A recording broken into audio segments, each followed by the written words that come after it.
See the weight you carry, it's written in your eyes, the kind of ache that takes up every corner of your mind. You're sitting in the silence, drowning in the doubt. I've been sitting there before, I know there's a way out. The world feels like it's caving in. Those dark thoughts, don't let them win. Just stay.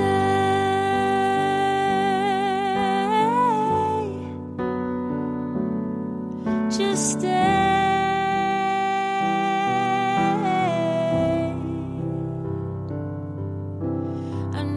It's almost more than you can take.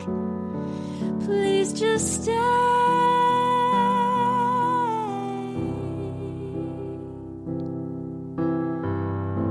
I swear the light will find you someday, and you'll be glad you stayed. So just stay.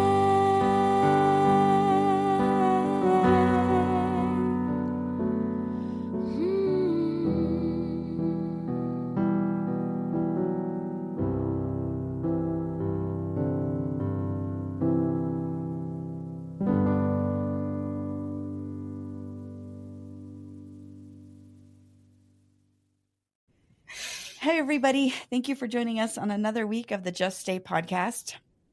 I know I say this every week about how excited I am about the guests that we have, but this week is really special. My personal therapist, Stephanie Toldson, is here, and I think I asked her to be a guest when we started this, like from the very beginning, and so I'm just really glad to have her on here.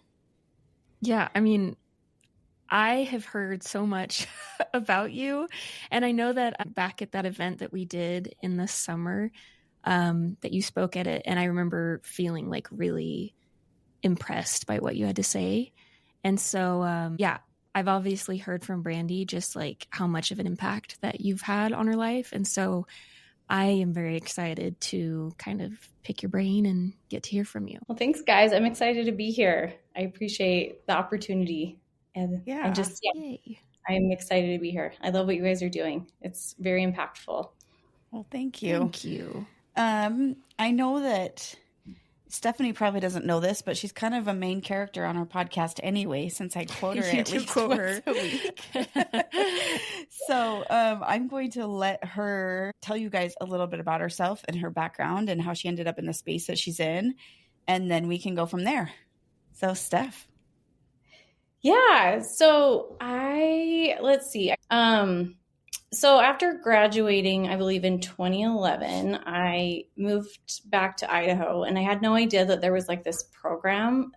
You didn't have to have like a social work degree, but you could, if you like were in like the humanities field or like the human field, like my background is in psychology.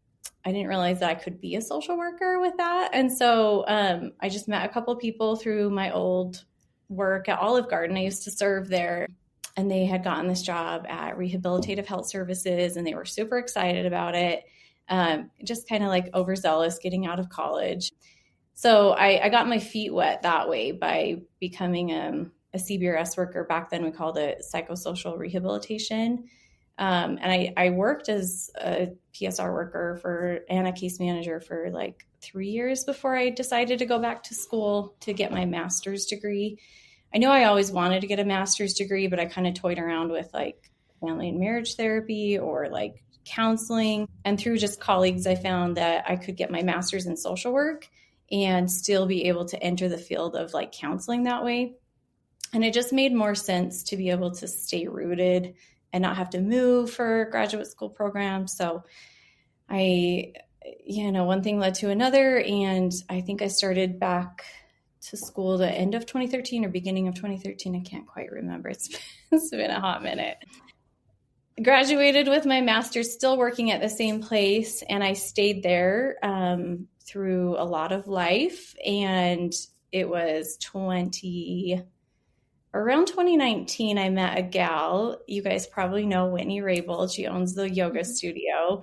I had been attending yoga and then also going to yoga teacher training. And she just like saw something in me. I had no desire to go into private practice. It was just something, it wasn't even on the forefront of my mind. I really loved where I was working and having like the colleagues and the support system that way. But she had this idea that we could like start something really big together. And at that time, I just thought she was crazy. Like, because my life was not in the healthiest place at that time. I was trying to work through a lot of my own stuff, but it was like a seed that was planted. And then like a year later, we revisited it. So 2020 was the year that we hit the ground running. And in October of 2020, I opened Align Counseling, and I started out of the yoga studio. So I had like this one office space out of their studio in Rigby. And it was great. And it was, I think 2022, like I had a baby and everything kind of changed a little bit. So by 2023, we were like at this fork in the road of like trying to grow, but like we kept hitting walls. They found a space in Rexburg, and I was just like burning the candle at both ends by driving back and forth and working all day and being mom. And so I was like, I think I need to be back to kind of a more home base. So it was a sad split, but I ended up coming back to Idaho Falls, and have just, since 2020 though, have continued to own and operate Align Counseling. And now I'm just in Ammon since I'm going into my third year here because it's 2026, which is crazy, huh? It's crazy. Yeah. Time goes by really fast. So that's kind of the short and condensed version of like how I ended up where I'm at. Awesome. And what is your technical degree or licensing? I don't know what it's called, but what do you call yourself? What is your credentials? So I'm a licensed clinical social worker. Okay. So I got my master's in social work, and like after you get your master's, you're considered an MSW, and then you have to take a licensing exam. There's a lot of red tape to work through. Like you take your first licensing exam and you're considered a licensed master social worker. And then you have to, start seeing clients and getting your feet wet in the field that way, even after getting a master's, getting clinical supervision for a minimum of 2 years and like thousands of hours before you can go take your licensed clinical exam to become a licensed clinical social worker. So it's a lot of, I know, people don't realize like we aren't just helpers. There's a lot of clinical work. A lot of work background that, gets us to this place. Wow. I had no idea. We're obviously big proponents of therapy, and I've been to many therapists. And what would you say is one of the hardest parts of the job? Because I can imagine, at least for myself, that talking to people about their heavy stuff I would find it hard not to have that weigh me down. But how would you say,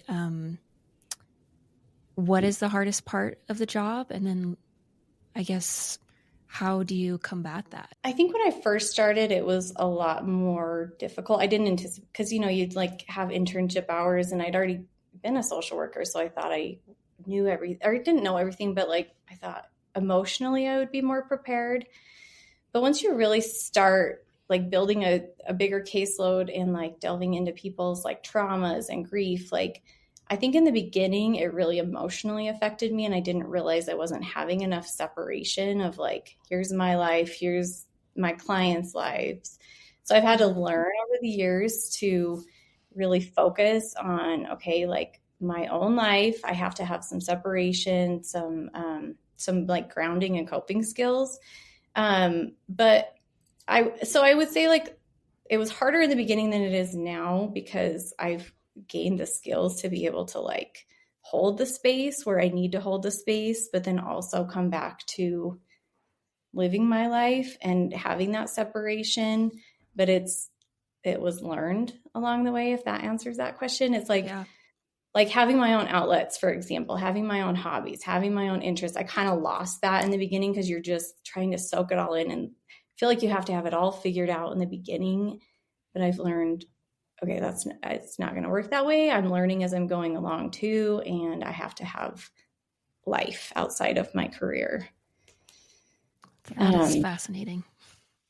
Yeah, but like there are things that really do, like honestly still to this day, and I can't talk about it when I go home, but like it can weigh on me. And I do find myself like thinking about my clients. If like I've been really impacted by their story throughout the week or the day, I do find myself like saying prayers for them. I know that might sound kind of silly, but like I genuinely think about people if I'm like, okay, I know that they have this coming up, and sometimes I'll even like, whether it's ethical or unethical, I'll shoot a text like, hey, I'm thinking about you. I hope you're doing okay. If I know they had like something big happen. So it does affect me. And it does, I know a lot of counselors, it does affect them and they don't just stop thinking about the people they work with because we're in this field because we care.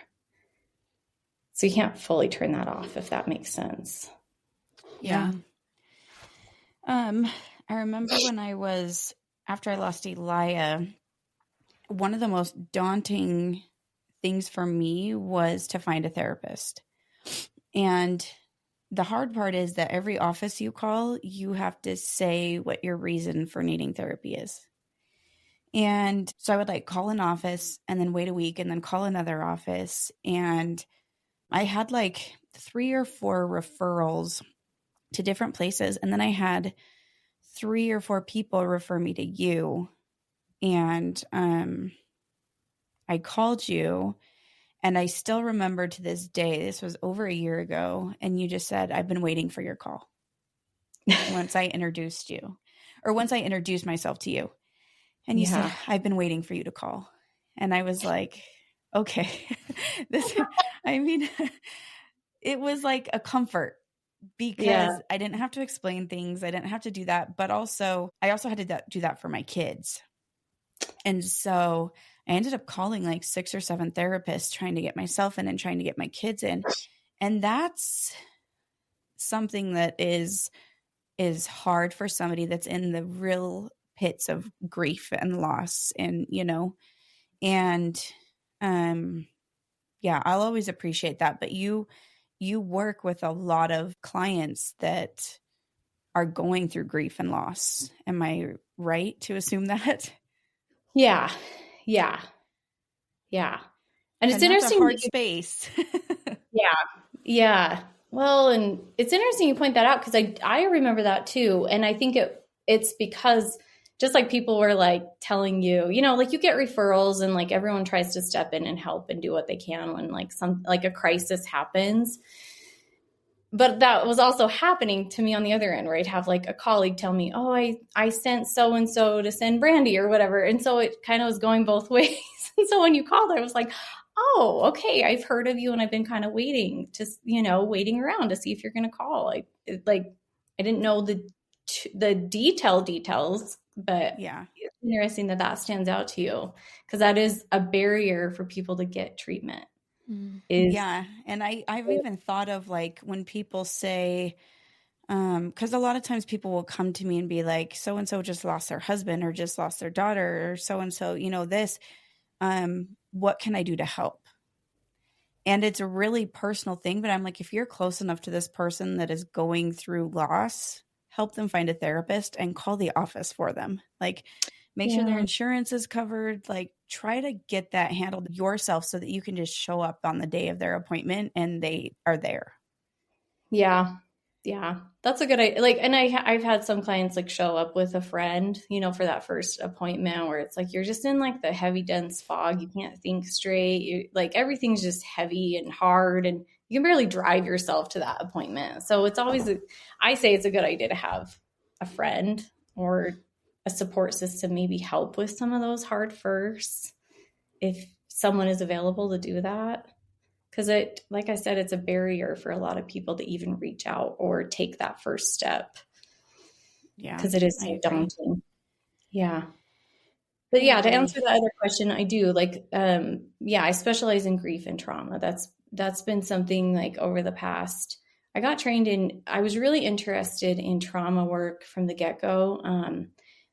Sadly, and I'm not trying to throw my graduate program under the bus or anything, because I know things have shifted a lot in society since I went to grad school, but trauma work was barely even being talked about. Like, it was kind of a disservice to us as like professionals at that time, because it was like 2014, 2015. And on a national scale, we were starting to kind of push like, okay, like it isn't just all about like the CBT therapy or DBT therapy. Like those are more of like the talk-based therapy or skill-based therapy. Like what's underneath that most people don't know is there that they need to look at, and it's our traumas. So from 2015 on, after I graduated, I think to back it up, in grad school, I took one class on trauma, and it wasn't even like a mandatory class. It was an optional class because I was so super interested in it. And it wasn't until after graduation that I really delved into trauma work and became certified in EMDR therapy, which is kind of the gold standard of like working through specific trauma memories. In my opinion, not everyone's going to agree with that, but I really rely on EMDR therapy. I've relied on it for myself, and I like to use that a lot for clients. But it wasn't until after graduation that I really understood trauma and ways to help clients overcome trauma. And then the grief work kind of came later through my own life experiences. But that was also a topic that was not heavily touched on in grad school. Like it's like the two topics that people want to avoid the most because they're the hardest to touch on. And I feel like society has shifted. Like we're seeing more and more people get comfortable with it. But back then it really wasn't something that was heavily touched on in the grad school program I was in. Okay. So did you have to search out education for the EMDR therapy and that type of thing? Yeah. Like my previous employer, they were really good. They like to keep up to date on like all the like national standards. So it was kind of trauma was being talked about more in like our meetings and like our employee trainings. But there was a group of colleagues that we searched out EMDR training by ourselves. And we found this guy out of Arizona. Just by luck, my colleague Sue Rosenbaum, if she listens to this, hopefully, shout out. Like she did the legwork on it because we really didn't know where to go. There wasn't a lot of people trained in it at the time. Here, there was nobody locally. So to find somebody nationally, it was hard. And she found this guy and he was amazing. So we flew to Arizona twice, and it was like 2 4-day trainings. So it was like once in the fall and then again in the spring. So yeah, we had to search all that out on our own. We were supported by our employer, but they didn't know either at that time.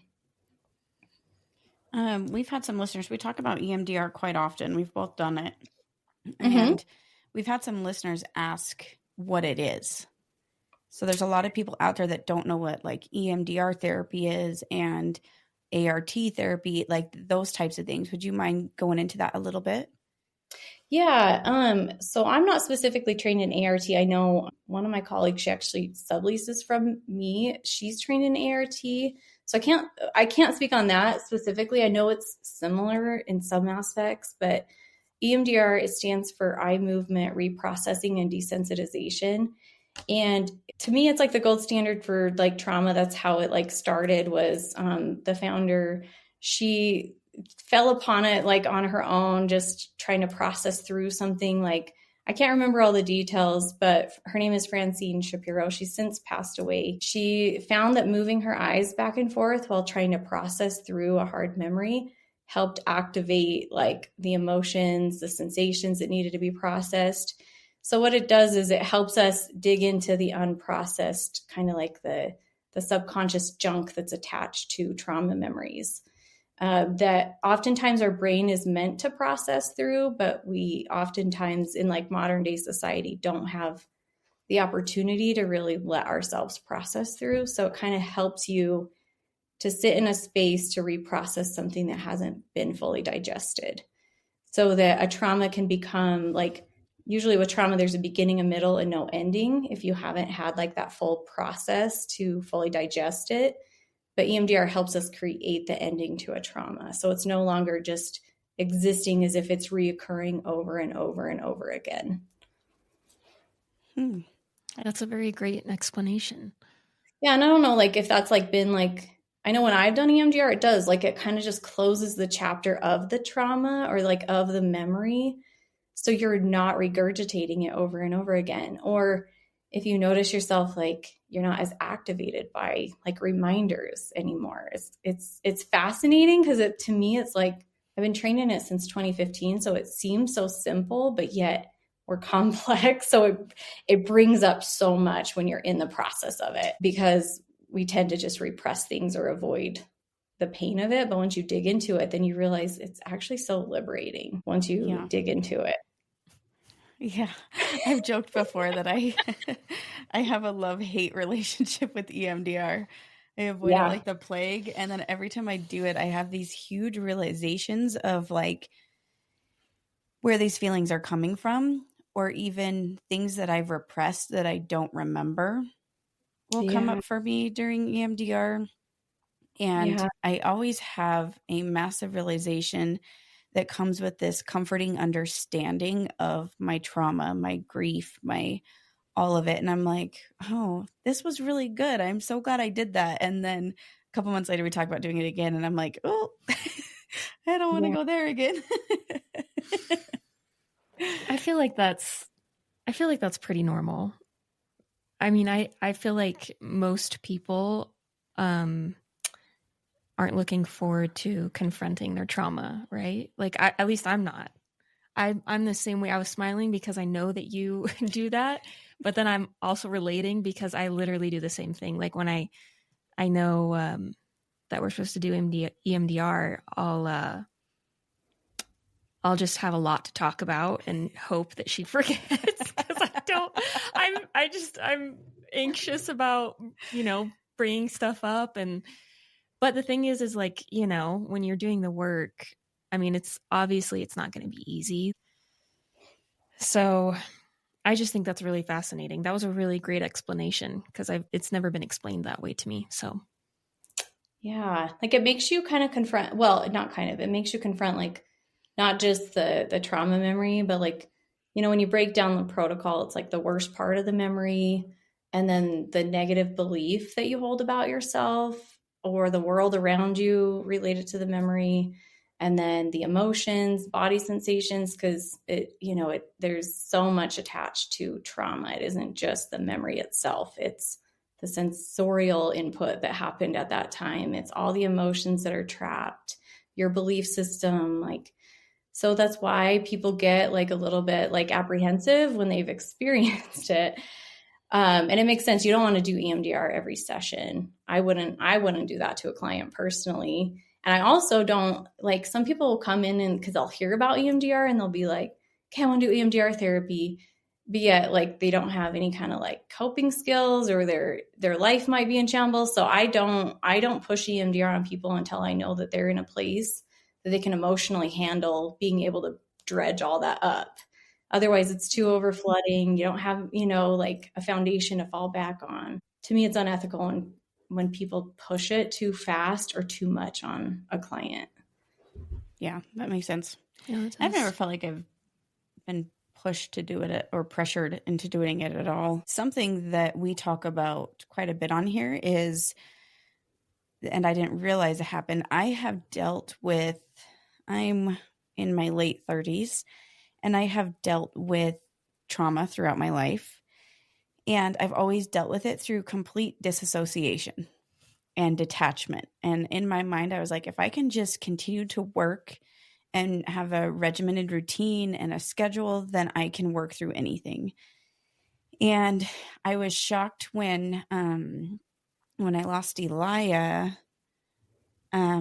that wasn't the case. And all of that trauma that I had detached from for my entire life, kind of, it came up and it bit me in the butt. And it was like, I was kind of feeling mentally and emotionally like, why is this coming up now? And it was so subconscious. Like I would fall asleep and have dreams of things that happened 25 years ago. And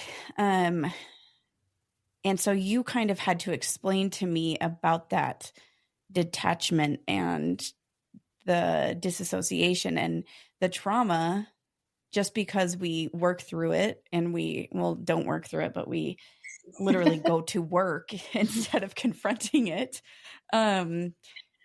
It's not gone. It's just waiting for us to, I don't know. I mean, you can explain this so much better than I can, Steph, but that was something that really shocked me about this process.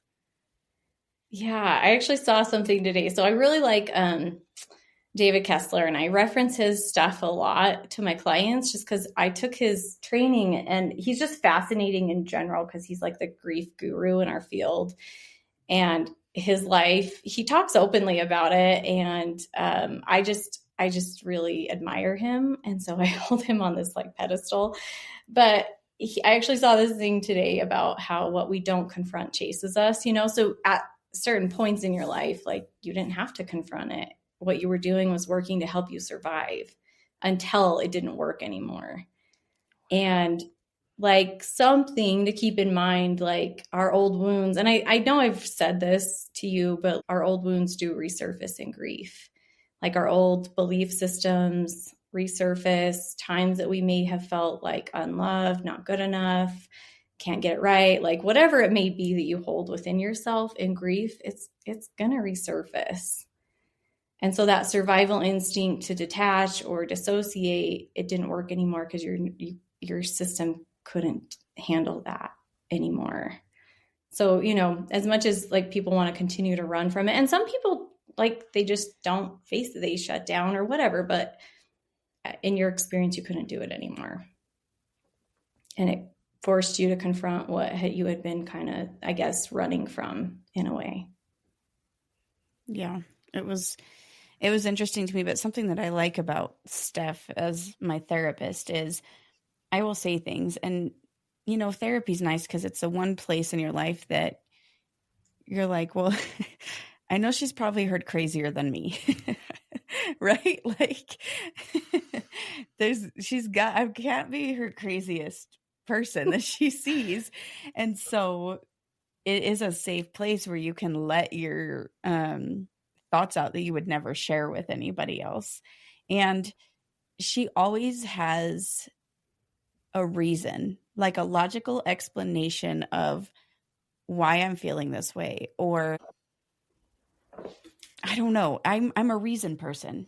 Like if you can tell me why, how, what, when, it makes sense to me. Literally the same way. Yeah. Yeah. And so when I tell her my crazy and I let my crazy out, she always has these explanations that are so logical but comforting, because I need to know like why. I need to know like and how, and you know what I mean? And sometimes Yes. just knowing the why behind our feelings or our thoughts is comfort enough. Yeah. And it's like once you become more self-aware, then you can start to make associations too. Like, oh, well, this is why this triggers me, or here's why maybe I'm experiencing like so much emotional flooding right now. It's like you kind of, the more you get to know yourself, the more you're going to be able to make those associations yourself. I think that's one of the beautiful things about therapy, whether it's like even just like talk-based therapy. Like I'm very much, I don't know if it's like a woman thing, or because I know that my husband is literally the opposite of me. He's always like, why do you have to know why? Maybe there's not a reason. I'm like, there's always a reason. I need to know. But yeah, there's like something like important to me about like finding out that I'm not alone in how I'm feeling or how I'm experiencing life. That like finding out that other people also experience this in these specific ways that I'm experiencing it.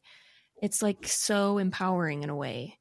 And I think that's like one of the many benefits of therapy is just the aspect that you can feel less alone And I think that it's kind of like you're not being acted upon anymore because you kind of have that power back.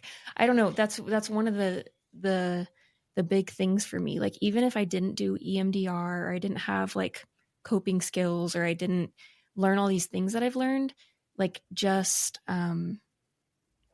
knowing that I'm not crazy and that I'm not alone, like that in itself is so huge for me, you know? Mm-hmm. Mm-hmm.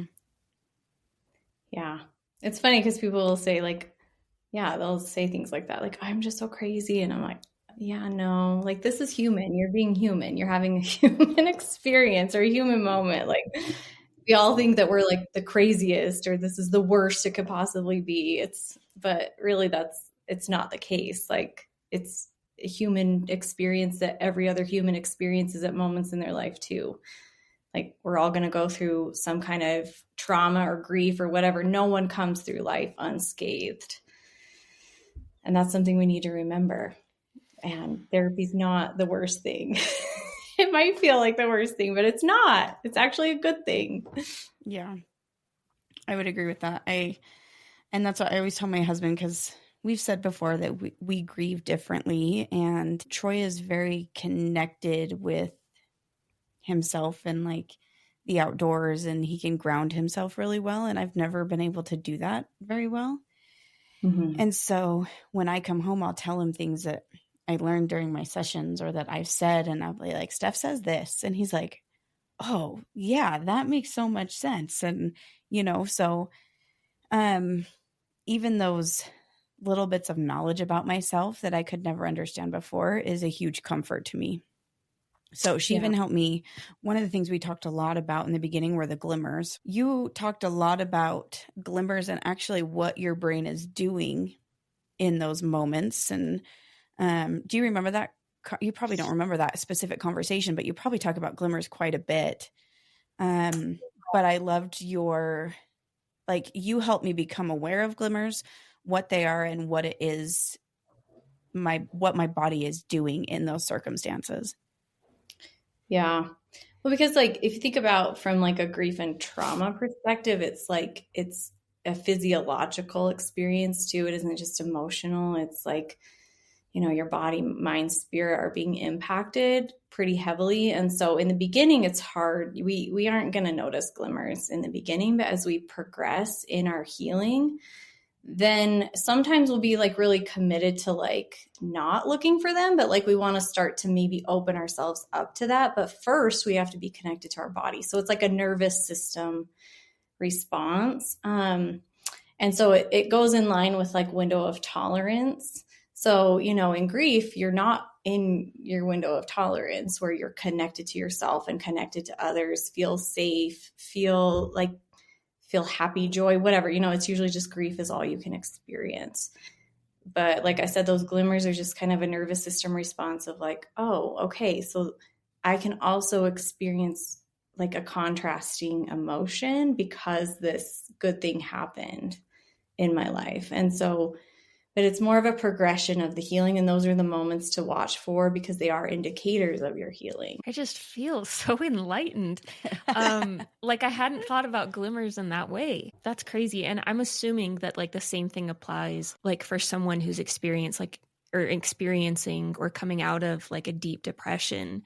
And then they, their nervous system is starting to kind of reconnect to their body, and they're experiencing like a little flash of joy or a little, that's very interesting. We've talked a lot about that concept on here, and I think it's interesting how I feel like a year ago I've just come so far in the fact that I used to be able to not really, the glimmers were very few and far in between. And now I just feel like the glimmers are a little more often, but I would say more intense. Like the emotion behind it is more intense now, instead of just being this flash, Now it's like I feel like I can really kind of like bask in that feeling.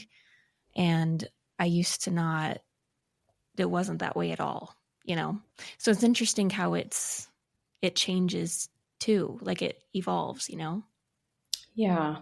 And it's a good reminder of like this like contrast of like hard seasons don't last forever. They feel like they're going to last forever, but once you do, you start to recover or heal from whatever the experience is, or the depression, or whatever it may be. It's a gentle reminder of like we can have two opposites existing at the same time. It doesn't have to be or, it can be and it's like a slow progression. And it probably took a lot of work for you to get there, before you could start to experience the glimmer moments. For sure. Yeah. What would you tell somebody that's in a spot in their life right now that they're having a hard time recognizing the glimmers, or they're not in a space where they can see that? What kind of guidance do you give somebody to connect with those glimmers, or to kind of open their eyes to seeing that? I often like to just first I just like to meet people like where they are. Like once I establish like kind of a baseline, then we start to kind of do more of a history taking. So it's like, okay, well, let's look back at times in your life that things haven't always looked like this. You might not know what tomorrow brings. You might not know what like next week brings, but we know that it hasn't always or never been like this. So like, let's look back to times when you felt different, as kind of like these gentle reminders of like, yes, this is a season and it really is hard. It is as hard as you think it is. Like no one can tell you different, but let's not stay so committed that we forget about other times too, as kind of like encouragement to keep moving through the hard. There have been times that have felt different. So it's validating, but then also like helping people not overly commit to the emotions in the hard. Yeah. She's good. She tells you. Yeah. It's nice hearing like a different perspective, the perspective that you're used to. Yeah. I think your take on things is very interesting. We should have you on here again. I know. There's so much I want to dive into, and I'm like kind of overwhelmed with like, just can you regurgitate everything that you've told me in therapy for the last year and a half? Please. It will help all of us. Yeah. I forget half the things I say, so it's good to, I'm like, oh yeah, I did say that. Thanks for reminding me. Or when people quote you back to you, if you listen to our podcast, you're quoted often. You'd be like, wow, I'm really smart. Wow. That was really good. Honestly. So, yeah, I know I know you've worked really hard to get to where you're at and to be able to help so many people. But you've put in the work, I think, on a personal level to be able to have empathy and understanding, and really understand what it takes to dig yourself out of grief and trauma and all of it. And so I just really appreciate all the work that you're doing, not just in your private practice, but also in the community. And with this grief and trauma, it's like you said before, it's so needed and it's so underserved. Yeah. Yeah. And I think that speaks to just like I mentioned earlier, like the lack of training. And I know, again, not trying to throw anyone under the bus. It just, I think bigger societal, like back 10 years ago, it was like such a taboo thing, and you didn't know who to go to. And I think now we're opened up a little bit more. I know grief is another specialty, but like even just at my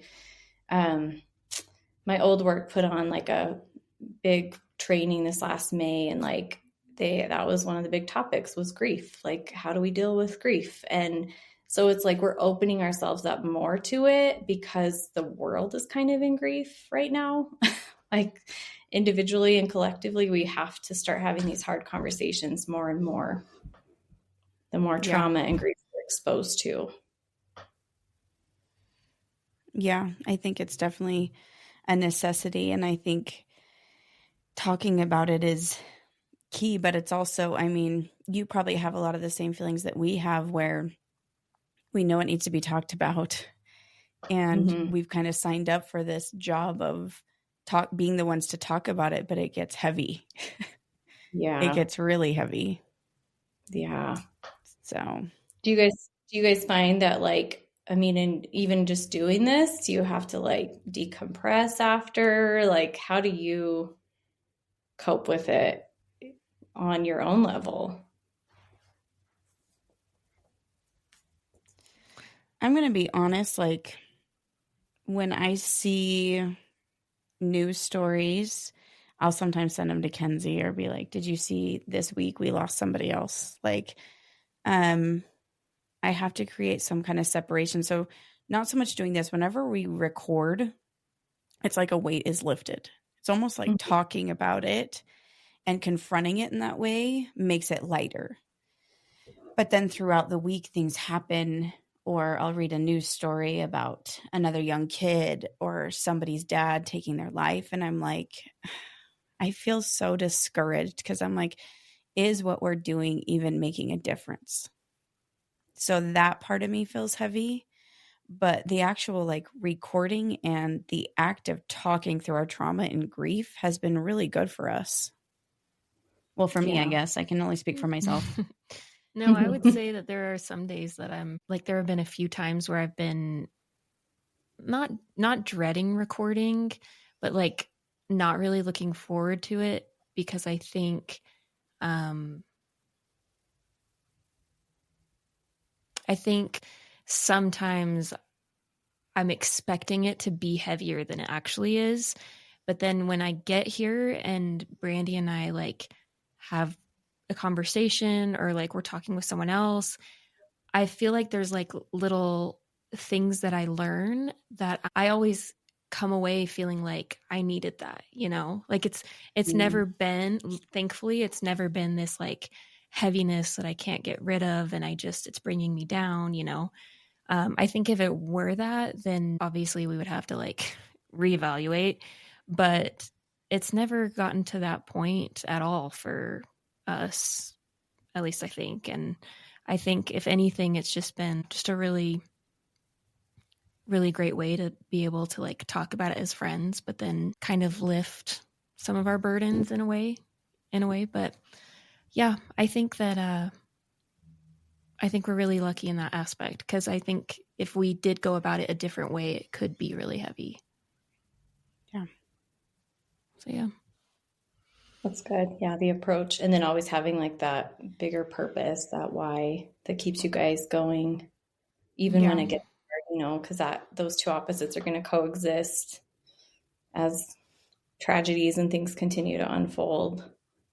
For sure. Having that bigger purpose and why, no matter what happens, to keep going Yeah. because it's needed. Like I say this a lot, but you know, you can have all the clinical experience in the world and that's fine. Like I love being a therapist and I love my field and I really believe in it, but I also think relatability is like what's actually really needed for people is so that they don't feel that like daunting, you know, like the barrier to getting the help they need. But like, yes, professional help, but then also relatability. You need community more than anything Amen to that.